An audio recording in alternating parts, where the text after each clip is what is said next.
In the next 5 minutes, I'm going to go over how I made a pair of high performance reflective nunchucks, similar to the ones you may see on the internet under the name Pro Force Performance Nunchucks, Competition Nunchucks, Lightwood Pine Nunchucks. They have a diameter of 3/4 inch, and you can see the materials list right here. It's real simple stuff. I made one 11-inch and one 12-inch just to experiment with how I like the size and how they looked. You gotta saw your dowels first, either 11-inch or 12-inch is recommended if you want a 3-inch spacing in between. You're gonna drill 5/8-inch hole down the center. You want to get a smooth hole. Drill press would be the best. You can see here these ones are the 11-inch and they didn't come out good. Mark your lines. You want to know where your holes are and make sure that they match up with one another. Once you have the holes, you got to make sure that they're smooth, and you have to take about 1600 grit or even a higher grit sandpaper to really do the job efficiently, to ensure that once you thread it, the fibers won't rub up against the coarse wood and fray over time. You got to get your Titan paracord, and you want to fray it at the end by stripping it and taking the cover off. You can see how the threads look here, and you're just going to separate some of the threads out, and then you're going to use this wire to poke through just like that.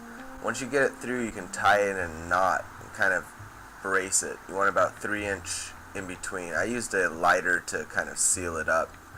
You can see that the wood looks pretty good. My infant enjoyed it.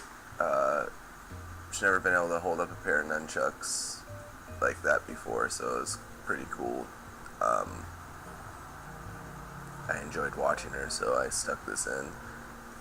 It wasn't done though. I needed to add the reflective part so that they would be competition grade. Catch the judge's eyes or what have you. In my case, I want to catch the camera's eyes, so these are made more specifically to look good on a camera lens. As you can see, it looks kind of like a lightsaber even in the light, and it's got a nice shimmer effect to it, even though I didn't cover the entire. This is the second one, so I have one 11-inch, one 12-inch, and you can see that small diameter makes the lines really sharp, the angle's really sharp, circles are highlighted a lot more than with an inch or over sized chuck. They're really lightweight. It's probably the hardest thing to get used to, is the lightweight and fast speed. A good thing about them is they're not hard. They're not going to knock you out. They're not going to break your bone. You can experiment, do a lot,